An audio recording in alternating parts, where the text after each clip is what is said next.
Hey everyone, welcome back to the channel. Today, we're diving into a classic book that's been transforming lives for decades. How to Win Friends and Influence People by Dale Carnegie. In this video, we'll explore part 1 of the book and learn the crucial principle for building better relationships. If you want to improve your connections and influence others positively, stick around because these tips are for you. So, what's chapter 1 all about? It's simple. Carnegie emphasizes the importance of not criticizing, condemning, or complaining. Why? Because nobody likes being judged or told they're wrong.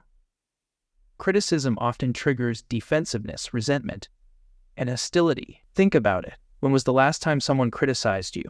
Did it make you feel motivated, or did it put you on the defensive? Chances are, it didn't feel great. Carnegie argues that instead of criticizing, we should focus on understanding and empathizing with others. This is the first step to truly winning friends and influencing people. Carnegie backs up this principle with powerful stories. One example he uses is Abraham Lincoln. In his early days, Lincoln was known for his harsh criticism of others. But after seeing the negative impact of his words, he changed his approach, adopting a more empathetic and understanding attitude. This shift helped him become the great leader we know today. Another great example is Benjamin Franklin. He also made it a habit to avoid criticizing others and instead focused on making people feel valued and appreciated. This approach earned him respect and influence in both his personal and professional life. So, what's the takeaway here? If you want to influence people positively, avoid criticism. Show understanding instead. The truth is, everyone craves appreciation and recognition. When you focus on what others are doing right, you build trust and create a connection. And when people feel valued, they're more likely to listen and be open to your influence. Chapter 2 introduces another powerful principle: give honest and sincere appreciation. Carnegie emphasizes that every person craves to feel important and valued, and when we recognize and appreciate others genuinely, it has a profound impact. Carnegie explains that the desire for appreciation is deeply rooted in every human being. We all want to feel valued and recognized for what we do, whether it's in our professional lives or personal relationships. But here's the key: this appreciation must be sincere. Flattery, on the other hand, can backfire because people see through it. It's all about genuinely noticing and acknowledging the good in others. Carnegie makes an important distinction between appreciation and flattery. While flattery is shallow and self-serving, appreciation is genuine and meaningful. He encourages us to look for something honest to praise about others, whether it's their work ethic, creativity, kindness, or even small efforts that often go unnoticed. When people feel appreciated, they are motivated to do more and be better. One of the examples Carnegie gives is Charles Schwab, who was known for his incredible ability to motivate his team. Schwab made it a habit to express appreciation sincerely. He once found a group of workers smoking in a no-smoking area. Instead of scolding them, he handed each a cigar and complimented them on their hard work. This small gesture of appreciation not only diffused the situation, but also motivated the workers to be more mindful of the rules.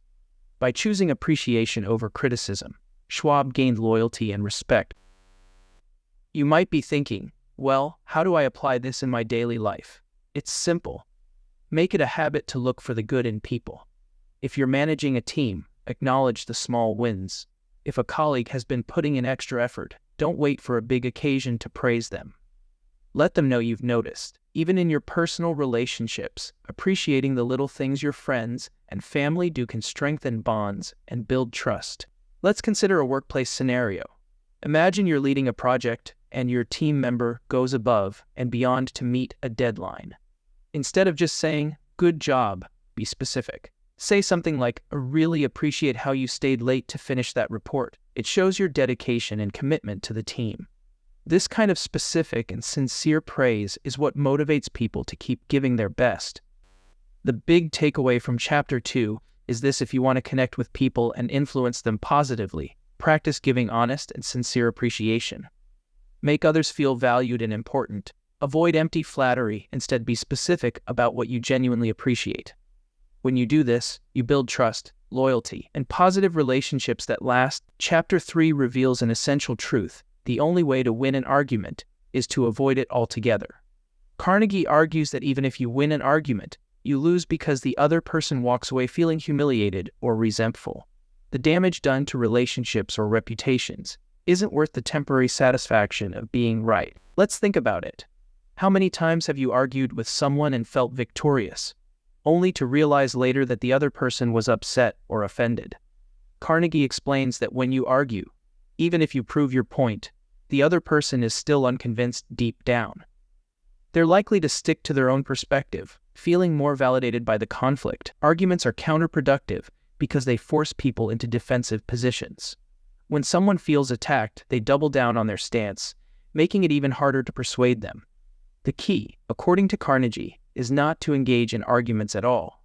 Instead, approach disagreements with understanding and a willingness to find common ground. A fascinating example of how this principle worked for Ben Franklin.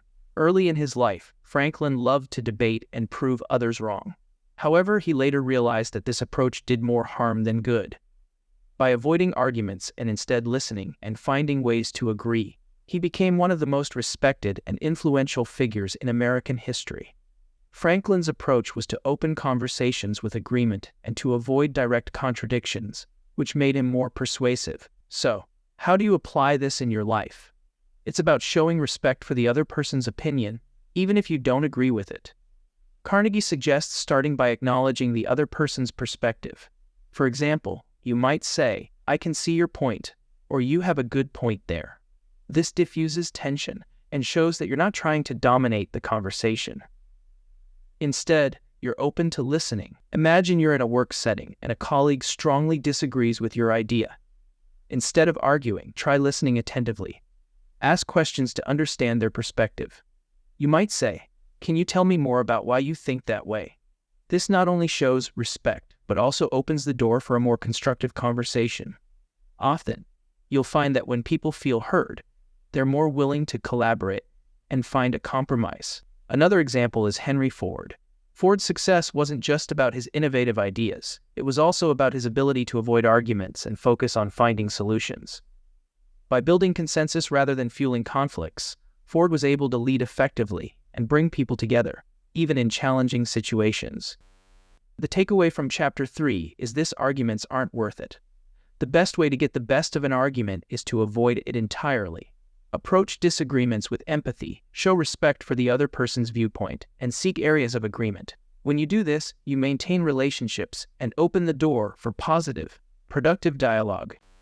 Arguments may seem like a chance to prove you're right, but they often leave a trail of resentment. Carnegie's advice is timeless. Focus on understanding rather than winning, and you'll gain far more in the long run, both in personal relationships and in professional settings. If you enjoyed this breakdown of Part 1, don't forget to like this video and subscribe for more insights from how to win friends and influence people. Let me know in the comments. How do you handle disagreements? Do you think avoiding arguments could help strengthen your relationships? Thanks for watching, and I'll see you in the next video.